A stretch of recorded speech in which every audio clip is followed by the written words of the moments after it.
Il est temps de passer à notre invité du week-end et aujourd'hui il s'agit de Frédéric Platini. Bonjour, vous êtes le secrétaire général de la Croix-Rouge monégasque et il s'est passé pas mal de choses là ces derniers jours.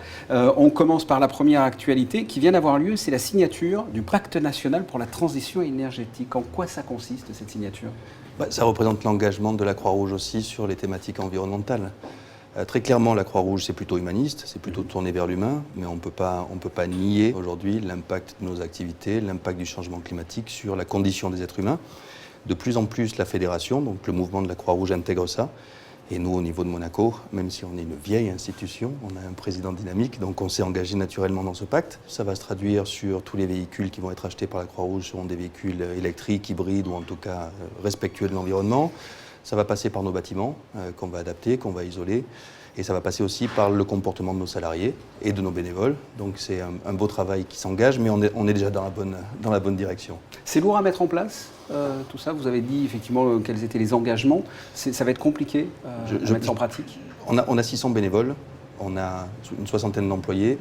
Donc ça va être surtout de faire infuser à tous nos bénévoles et à tous nos employés les bonnes pratiques sur la partie déchets, sur la partie des produits qu'on peut utiliser à la crèche. Donc ça va se mettre en place progressivement. Mais je ne pense pas. Je pense qu'on a une adhésion de l'ensemble du conseil d'administration, du Prince bien sûr, mais aussi de l'ensemble des bénévoles et salariés. Donc ça va bien se passer.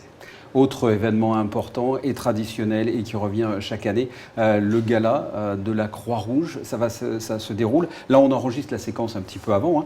Ça se déroule ce vendredi. Mettez-nous un petit peu l'eau à la bouche. Qu'est-ce qui va se passer pendant cette soirée de gala ? C'est l'événement phare quand même de Monaco, ça va le rester.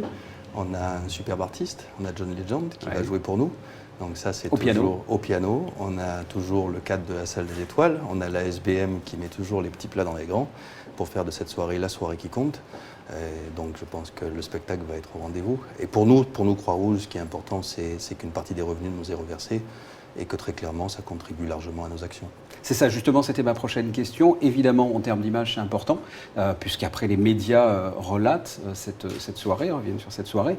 Mais en termes financiers, c'est important pour le fonctionnement de la Croix-Rouge. Ça correspond à quoi ?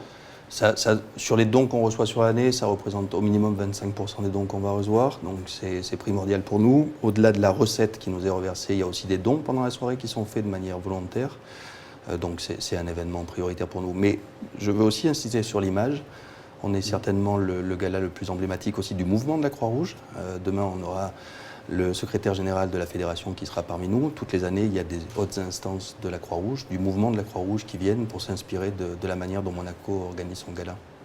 En quelques mots, de façon plus générale, pour finir cet entretien, quelles sont les actions menées par la Croix-Rouge monégasque tout au long de l'année ? Qu'est-ce que fait la Croix-Rouge ? Vous nous connaissez, vous nous voyez dans les matchs de foot, vous nous voyez pendant le Formule 1, vous nous voyez tout le temps. Donc déjà le secourisme, c'est vraiment un secteur sur lequel on a mis beaucoup d'accent. Et aujourd'hui avec le centre de formation, on a tous les collégiens à Monaco qui sont formés. Donc c'est vraiment le secteur phare aujourd'hui de notre Croix-Rouge, le secteur social. Pas qu'à Monaco, mais aussi sur les communes limitrophes, on pacifie l'environnement immédiat de Monaco. Et l'international, vous aviez suivi l'Umbila.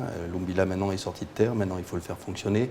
Donc on a des secteurs traditionnels qui se développent. Mais le secourisme social, c'est vraiment deux piliers fondamentaux pour la Croix-Rouge monégasque.